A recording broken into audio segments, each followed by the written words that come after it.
Hi everyone, this is In My Restless Dreams, and before the video begins, I just wanted to say a few things. This is going over my survival horror collection that I consider to be retro, so it's only going to include games that belong to the consoles that were mentioned in the start of the video. I also wanted to let you guys know that a lot of the stuff that I'm going to talk about are games that I have not fully played. I'm sure at some point I do mention that I sadly tend to buy at a much faster rate than I play. The reason for that is because currently not only do I work, but I am a full-time grad student. So in terms of being able to play more than an hour of a game a day, it's not really in the cards for me. Not all the time at least. But take a look at what I have. Be sure to recommend anything that you think I should prioritize in terms of gaming, because I really don't have a particular set list right now or anything like that. And thanks for tuning in for the video.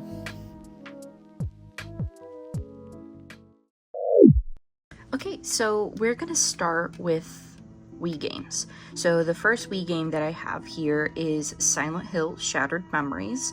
I ended up opting for the Wii version because the Wii version is astronomically cheaper than the PlayStation 2 version. However, if you don't have a Wii but you have a PSP, the PSP version is relatively cheaper in speaking when compared to the PS2 version. So I only got it for disc only. I was actually looking through because I buy a bunch of my games from Mercari and eBay. I had paid $50 for this last year on Mercari, which I think is a pretty good deal for Shattered Memories, considering all versions of Shattered Memories tend to be a lot pricier. I do plan on getting the original case and manual for it, but I'm not in a rush for it. I'm happy to have the game. I also do have it available downloaded on my PSP, and I do also occasionally play it on my Steam Deck as well. Next Wii game that we have is Resident Evil Zero. This one is sealed. You can actually get these still sealed for like 30 bucks about, which is not bad. So I haven't opened it. I'm still debating opening it. I have some Wii horror games I have to go through first, and I've played Resident Evil Zero so many times, it's one of my favorites, so I'm probably going to keep this sealed for a bit. I don't know if it'll stay sealed forever, but for now, it'll stay sealed. And then same with Resident Evil Archives version for the Wii, I also have this sealed as well. Got it for the same price, 30 bucks as well. And yeah, another one. I have it accessible on so many consoles already, so the full need to open this up and everything like that hasn't really hit yet. But once again, I'm not opposed to kind of opening it one day. I'm very bad. I probably could never have like those PSA 9 or 10, because at some point I'll just open it. Now, another Wii game we have here is Cursed Mountain. I have yet to play this, and I have yet to play its prequel, which is Cold Fear. So this is a sequel to Cold Fear. Cursed Mountain, as far as I know, was only ever available on Wii. This one is open, and we can see here, I have the manual and the disc for it. But if you've played either Cold Fear or Cursed Mountain, I played a little bit of Cold Fear, and I got seasick on the boat because it was super rocky and stuff. I ended up getting this for like 10 bucks at GameStop last year, and if you'll notice, a lot of these games I've actually got within, probably 90% of these games I've bought within the past year to 2 years. So a lot of these stuff are not things that have remained in my collection for a while. This is horror video games. I've always been into video games, but horror video games specifically is a relatively new expansion in my life. So that is Cursed Mountain. And then I have Resident Evil Darkside Chronicles. I have yet to play this. I bought a Zapper, and the reason why is because I've been recently playing a different Resident Evil Wii game, but this is Resident Evil Darkside Chronicles. This one is CIB as well, and also another lucky find I found at GameStop last year. One of my favorite games of all time is Resident Evil 4, so essentially, when there's a chance for me to own it on a different console that I have, I usually take it. So this is the Wii edition. This is missing the manual. Yeah, it's missing the manual. But I played a little bit of it recently on the Wii, and it's actually surprisingly really fun, and I've heard that it's continually fun throughout, so I'm excited to fully play through. See, I think playing this game, like the next time I'm in the mood to sit down and fully replay Resident Evil 4, I think I'll opt for the Wii version, because especially now that I have the zapper, instead of holding it like this, you can use the little gun and stuff. I think it's going to be so much fun. Okay, another Wii game that I have is Baroque. Some people might not consider this survival horror. I do, because I feel like it has a lot of survival horror elements in the art style and everything. Now, this is Baroque for the Wii. I've played many hours of the original Baroque. I've played the English patch for it on my Steam Deck and on my PSP, and I love Baroque. I have yet to play this one, but this one is CIB, and yeah, I just, my best friend really liked Baroque when I showed her, so I figured that this would be a fun way to also, you know, play with her and show her and stuff like that. So this is Baroque for the Wii. It's a different perspective. I personally prefer the original perspective, but I haven't finished the first game, like the first reiteration of it. Maybe I'll actually finish the Wii version. Who knows? And this is the game that I've been playing recently on my Wii. It is Resident Evil Umbrella Chronicles. What I really like about this game is that it is 2-player. The Dark Side Chronicles should also be 2-player as well. But me and my boyfriend, I bought 2 zappers. And so we've been playing this lately. And it's been a lot of fun. Hence why the disc gone is because it's in my Wii currently. But I have the manual for it. And yeah, it's just kind of like mini chapters of reliving some of the original Resident Evil games, and with a little bit of that Wesker flair and some side missions and things like that. And so far, it's been really fun. And this game's cheap. I think you could easily get this game for like 12 bucks. If you have a Wii and you're a fan of Resident Evil, I definitely recommend it, especially if you have someone who's willing to couch co-op with you. Now, at some point you may have seen on my channel that I had nearly all of the Resident Evils for the GameCube. However, the hunt for Code Veronica on a US GameCube disc was... It was a silly quest. If you don't know, the Code Veronica edition on GameCube for the US edition is like crazy expensive. And I realized when I did the math, I could get all of the Japanese GameCube, buy a Japanese GameCube, and get all the Biohazard games for the Japanese GameCube for the price of one Code Veronica. So that's what I'm doing. I ended up selling, because I don't, in my opinion, like, I don't need it. I'm limited on space. I don't need, like, I have multiple editions of Zero already. I don't need 2 of the same ones for the same console, and I don't need to own 2 different consoles. Like, I don't need to own 2 different GameCubes is what I figured out. So I bought a Japanese GameCube for really cheap. I got it fixed up. And yeah, so the first one that I have right now is Biohazard Zero. I like to find these naturally as I go to game stores and things like that. So if I want to complete the set, I'll just hop on eBay and grab the set, but I like finding them more organically. I always find it more fun. So as of right now, I've only been able to find Resident Evil 0 in, and I actually really love the discs for these. I think they're so cool. And so this has the manual for it. And if you notice in the corner right here, I actually have Resident Evil 1, and I don't have a case that is able to hold these, so I kind of have one free floating here and one in my GameCube already. So I need the case and box for that. So yeah, so right now the only GameCube game that I have is Biohazard Zero. So, and I ended up getting my Japanese GameCube from like Mercari for like 20 bucks. So can't beat it, especially when this game is like 20 bucks. And I think Resident Evil 2 and 3 for the US GameCube are like $100 to $200 each, depending on condition and things like that. Let's go through my 360 collection. First, I have Fear Files. So this one should be CIB. I have some Fear games, have not played them yet. Once again, I buy at a way faster rate, and Xbox 360 games are a lot easier to find at game stores relatively, since most of them, or some of them rather, are still cross-compatible on the Xbox Series. But I have Fear Files, got this last year. And yeah, so I've yet to play a Fear game. I'm also someone that I like to play games chronologically. So I know Fear Files is probably, I know it says it's a standalone. probably gonna play 1, 2, and then Fear Files, and then go in like chronological order. I just prefer it that way. This one is more of a recent buy. It is Obscure, and it's actually the reason why I bought an original Xbox recently. Because I realized that there are definitely some horror titles that I would love to own physical copies of, and they happen to be astronomically cheaper for the original Xbox compared to the PlayStation 2 or another counterpart. So this is a reproduction case, as you can see, repro art, and I got the disc. And so if you see here, $70 for this disc.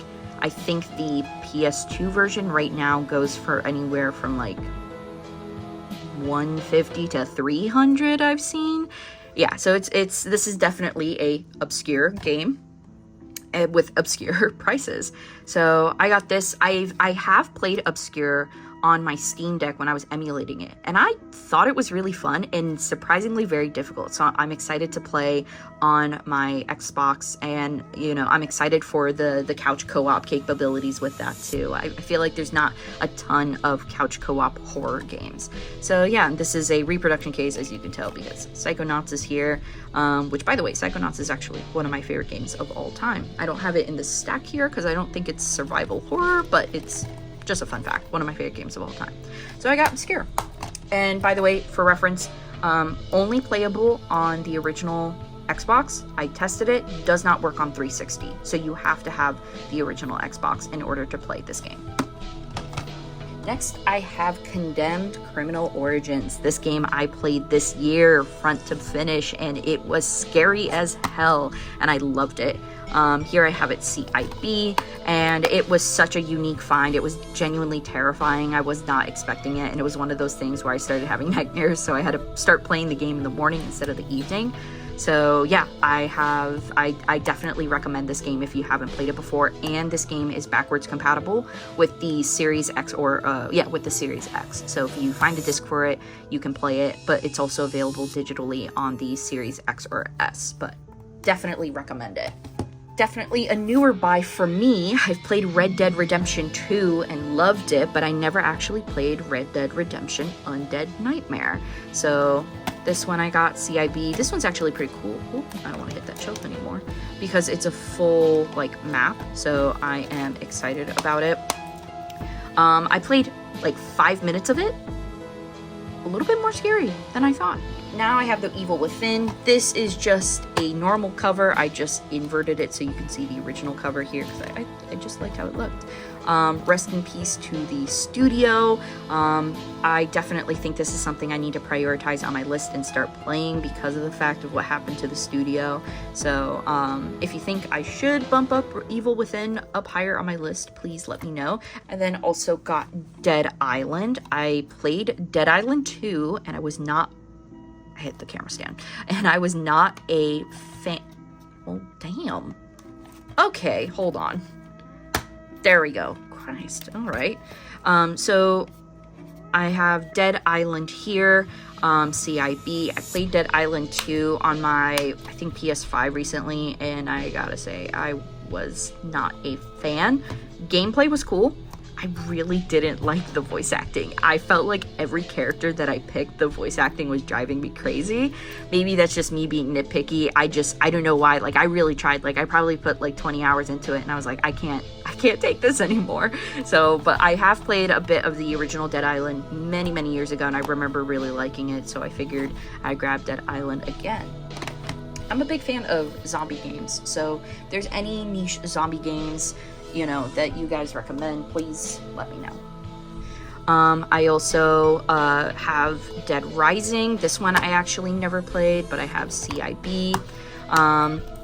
So yeah, if this is any good, I'm not so sure. I heard a lot of good things about it, and I recently, from the Xbox 360 game store, I think I bought the prequel to either this or to Dead Island. There's like a little prequel episode available on the Xbox 360 store.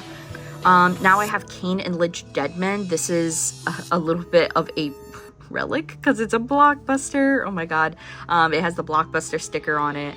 But I have not played this. This was more of a blind buy. I only have the disc for it. So if you played this, let me know what you think. Next, I have Alice Madness Returns. I absolutely love the design of the game, and as you can see, I actually bought it this year. I love the design of this game, and I think it's fantastic. I have yet to play it. I only have the disc as of right now. Well, I guess manual included on disc. Well, that's interesting. Okay, maybe it is manual-less. I didn't even think about that. But I've seen so many gameplay of this game and stuff, and so I'm excited and eager to try it one day. I know that there's a little bit of a cult following behind this, and rightfully so. It looks like an incredible game. And this is the Resident Evil 5 steelbooks, which I think is just fantastic. And this disc tends to pop out a lot, but yeah, so fully CIB, and I thought it was cool, and it was in a pretty good condition, and it didn't look scratchy or anything. So although I have already Resident Evil 5 on like 360 and PS4, oh, I'm sorry, not 360, I think I just have it for PS4.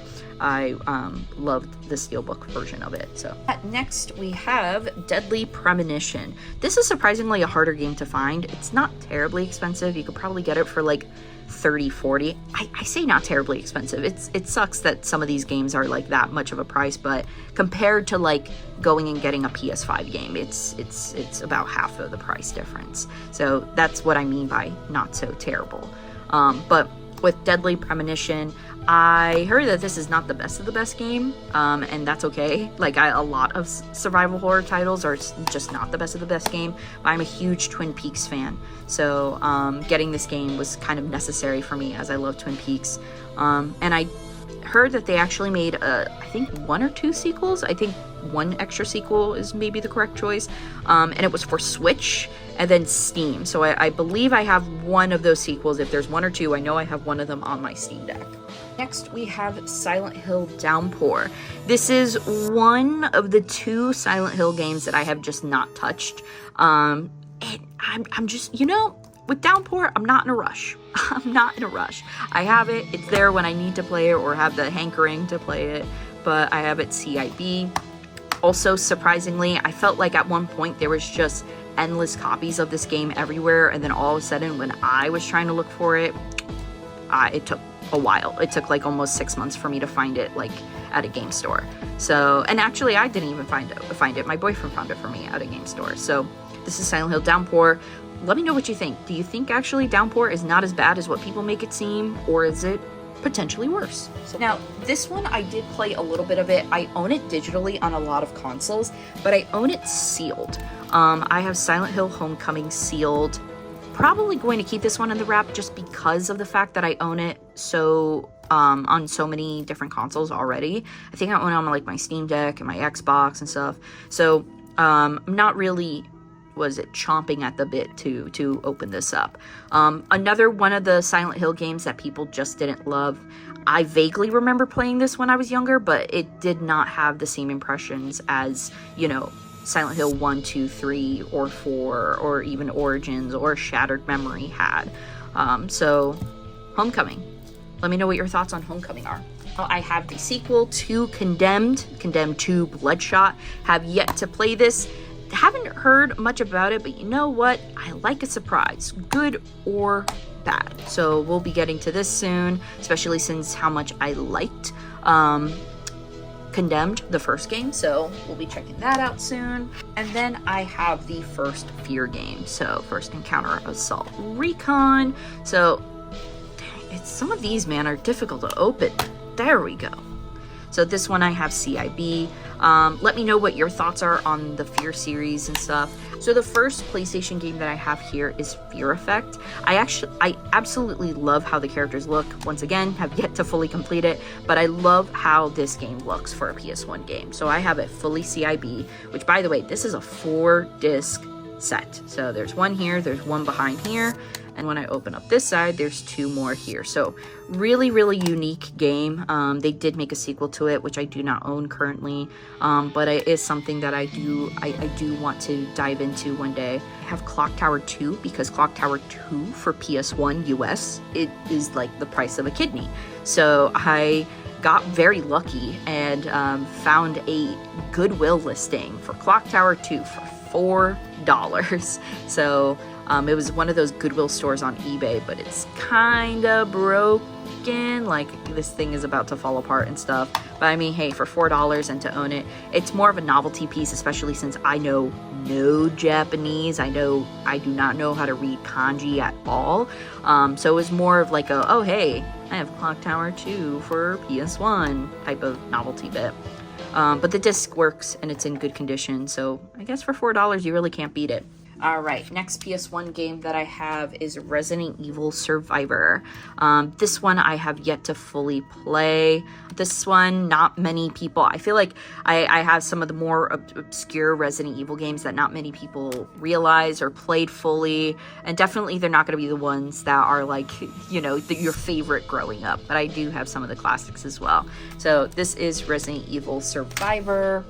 I have Parasite Eve in a very dingy case, technically disc only, but they had printed something on the front so that way I'd know what disc it was. So I have disc 1 and disc 2, and yeah, I've heard a lot of great things about Parasite Eve. I need Parasite Eve 2, but on my PSP I do have the third installment of the series. I believe it's known as the Third Birthday. So definitely something that's on the top of my list in terms of getting to. Next, I actually have my one and only reproduction game. This is a reproduction of Mizzurna Falls. I played a lot of Mizzurna Falls. I played a lot, I got lost a lot, and I kind of like soft blocked myself a lot. So I kind of was like, I need to take a break from this game. But once again, I love Twin Peaks, so when I heard about Mizzurna Falls, I love it, and I love the soundtrack of Mizzurna Falls. I think it's incredible. I actually own the soundtrack on cassette as well, but this is a full reproduction, and what I really drew me to this is the fact that it is the English patch for it. So now I can actually play it natively on my PS2, but understand it now because this game was never released in US or Europe with an English patch or an English track to it. So I'm excited that I can now actually play this once I do try to redo everything and kind of, you know, go through and not like block myself from getting to the ending. Now I can play this natively on my PlayStation, so this was super cool. The one requirement that you do need is that you do need a McBoot card in order to play reproductions on a PS2. So just a little fun fact to know. But yeah, I love the idea that now I can actually play it and understand what I'm going through. Alright, next we have Resident Evil 3 Nemesis. So I actually have yet to fully complete this. I am a serial starter, and then I kind of bounce around, and then some things that I start tend to kind of fade. I did play the remake, and I've heard that the original is so much better than the remake, especially the design of Nemesis and kind of his AI. I wanted my first experience of Resident Evil 3 to be on the GameCube, because I just think the GameCube looks so fantastic for the Resident Evil games. But we'll see. Maybe if I don't get it in time, maybe I'll just start on this one. This one is not the original case, but I do have the original manual to it. So next I have Fatal Frame. So this is another series that I've recently acquired some selections of the series. However, I have not played yet. So with Fatal Frame, I just have the disc only as of right now. And yeah, I've played 10 minutes of it or so, and yeah, I know it's a cult classic. Another thing I am considering though is because now that I have the original Xbox, I might trade this in and I might get the Xbox version. I do that from time to time, especially if I think I can get like a better version of something, or like it looks better, or even if that means I can save some money and use that money elsewhere for my collection. So depending on if their specs are any different, if I see that it just plays better on the original Xbox, then I might switch over to the director's cut for Fatal Frame and Fatal Frame 2. So this is Fatal Frame 1, and then I have in this little cute little rinky-dinky CD case, I have the demo disc for Silent Hill 1. So this is the demo that it only has a little bit of it, and then like one boss battle. This is the original Japanese demo. Just more of a cool novelty to have. The seller who sent it to me in this case, and then put Silent Hill 2 stickers all over it, which I thought was pretty cute.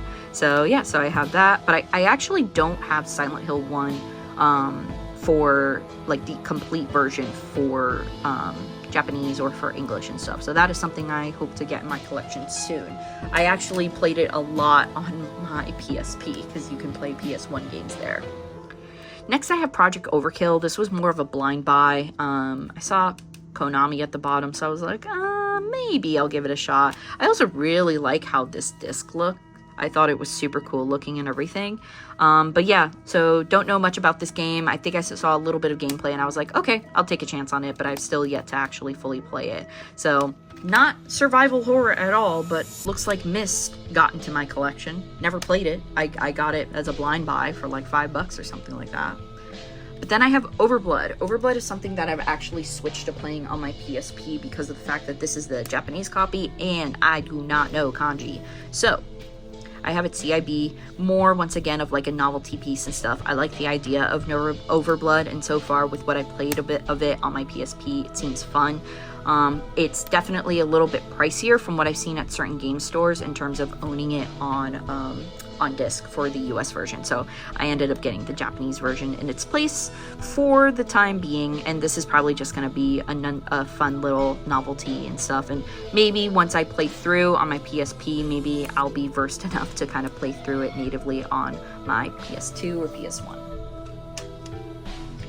And then this has been featured recently a lot on my page. This is Biohazard 2. So this one has the original stickers. Do you know how tempted I am to just sticker bomb an item that I have? But I'm not going to. I'm not going to touch it. But I have the original manual, and I also have the Claire disc as well. So I've been actually playing this a lot recently on my PS2 because I never played the original. I only played the remake, and it has been really fun. I'm actually going to put that to the side because my PS2 is over here. Now we're going to get into my PS2 games. Let's start with Silent Hill Origins. This is a reproduction case, but I do have the disc. I've played a little bit of this one. Once again, I was very focused on playing 1 through 4.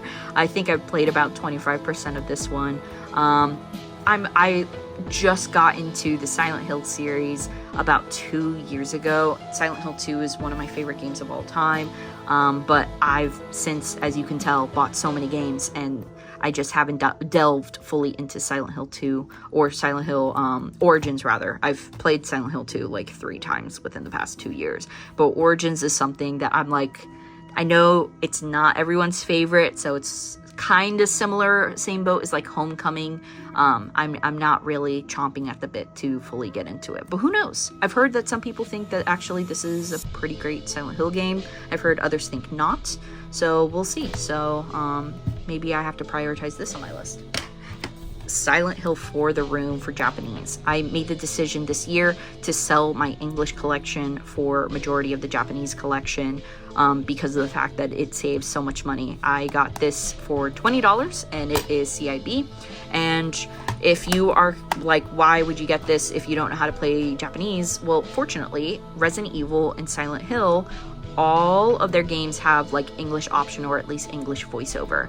This game, the minute you put it in, the priority like language is English with English text.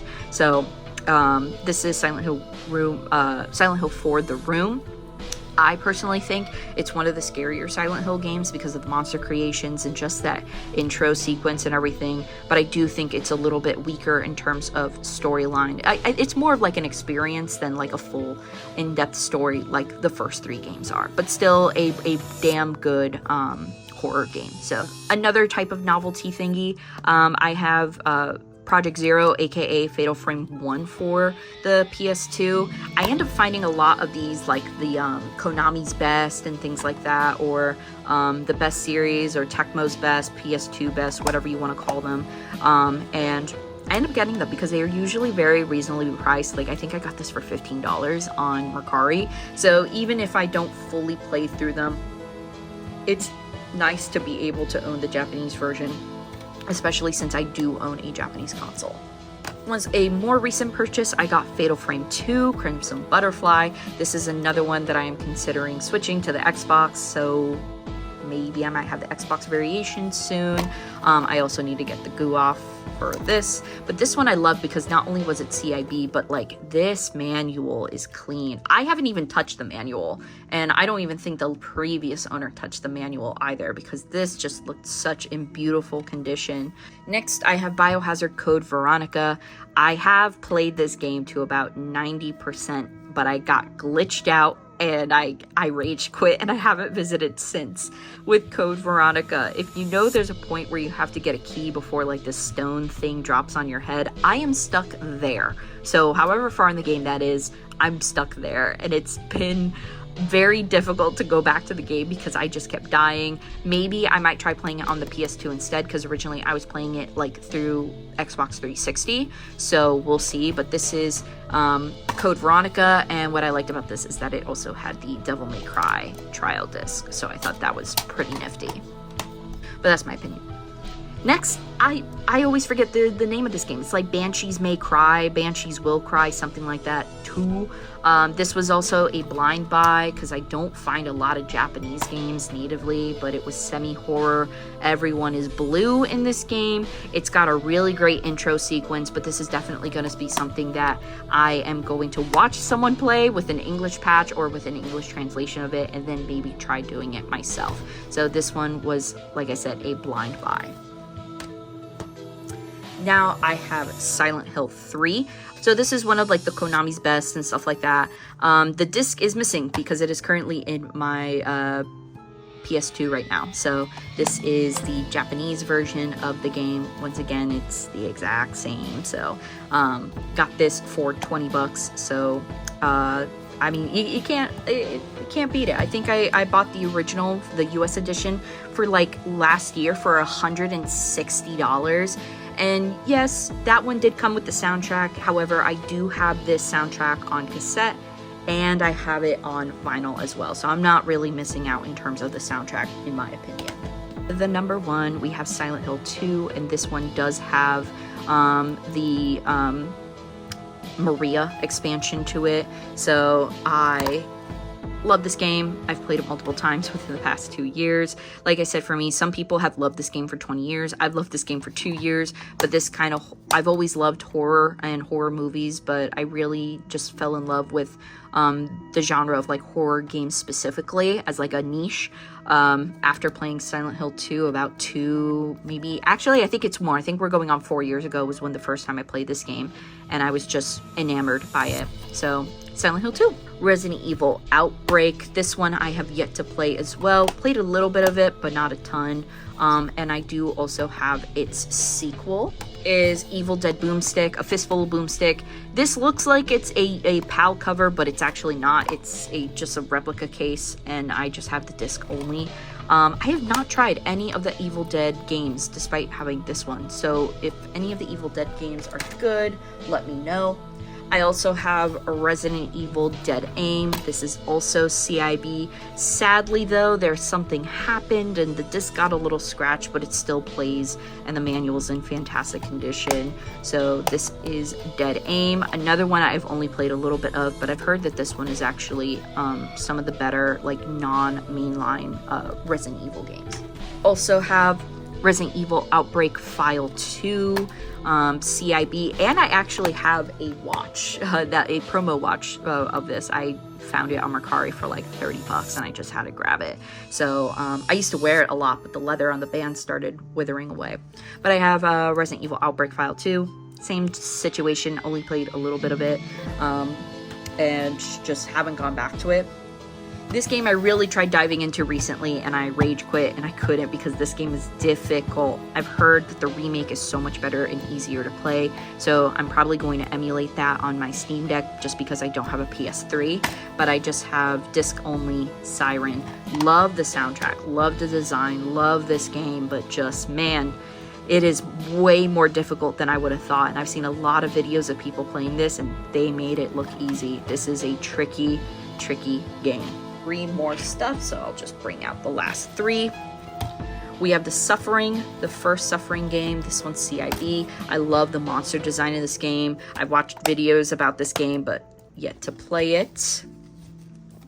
I have Cold Fear. This one is the one that I started, but you start off on that boat and damn, it's rocky. But this is the one that I might consider also getting switched to the Xbox version. And then I have, lastly, The Suffering, The Ties That Bind. So I have only the disc one for this, but you know, just another part. I really like the monster design in Suffering, so I think I'll like this one.